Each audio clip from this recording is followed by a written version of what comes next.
Hello, Senator Lindsey here. Yesterday, the President of Mexico asked me 5 questions. Mr. President, I'm going to give you the answer here just in a second. But the first thing I want to do is make a statement. I wish to work with you and your government to deal with the Mexican cartels that exist in your country that are producing fentanyl at an alarming rate, killing thousands of Americans, 70,000 last year from fentanyl poisoning alone. The problem I have with you, be honest with you, Mr. President, is that you deny there are areas of your country controlled by drug cartels. You are in denial.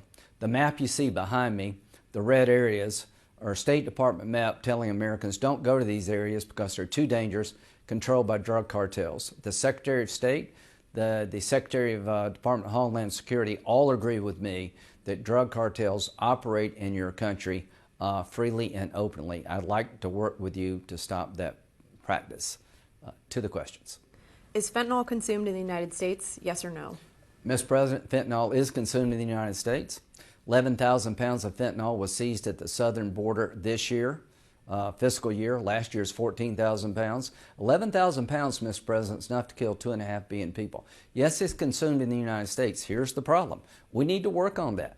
But 2 young people from a single family bought 2 Percocet tablets laced with fentanyl. They both died.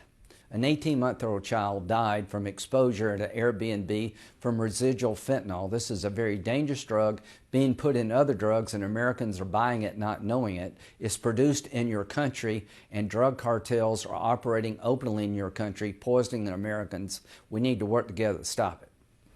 Who deals fentanyl in the United States? Or better yet, are there drug lords and cartels that deal fentanyl in the United States?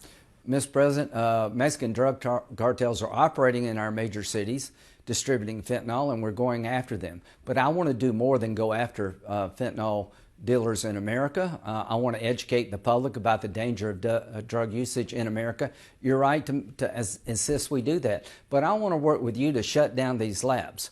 And the first problem we got to come to grips with is that the labs operate openly in Mexico, and you're doing nothing about it. They get the precursor drugs from China, and if you don't change your policies, we're going to have to take matters in our own hands. I want to work with you like we did with the country of Colombia dealing with their cocaine problem. I want to work with you to shut these labs down, but you're not helping. You're in denial. Are the people that deal fentanyl in the United States Mexican or American? Mr. President, the fentanyl distribution network in the United States involves Mexican drug cartels and others.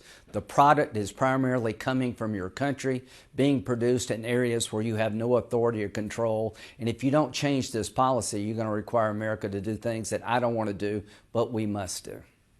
Can you buy a machine gun or high-powered weapon in a supermarket in the United States, yes or no? Mr. President, you can't buy a weapon commercially unless the person has a firearms license, so that's the key. What programs do you have to support young people with addiction issues? What are you doing to help them? We're spending millions of dollars trying to educate people about the dangers of drugs, particularly fentanyl. People are buying amphetamines to study for a test. They find out it's laced with fentanyl too late and they're dead. It's the leading cause of death, fentanyl poisoning, from 18 to 45-year-olds in America. Last year, 70,000 Americans died from fentanyl overdoses. A lot of times people have no idea they're taking fentanyl. 11,000 pounds was seized this year alone coming in from your country. Last year, there's 14,000 pounds. It's made in your country with a connection to China, and you're not doing much about it. Final thought, Mr. President. Let's work together. If you choose not to work with me, I'm going to do everything in my power to use the laws of the United States to destroy these drug cartels, and whatever is necessary to protect Americans from dying by the tens of thousands, I will do.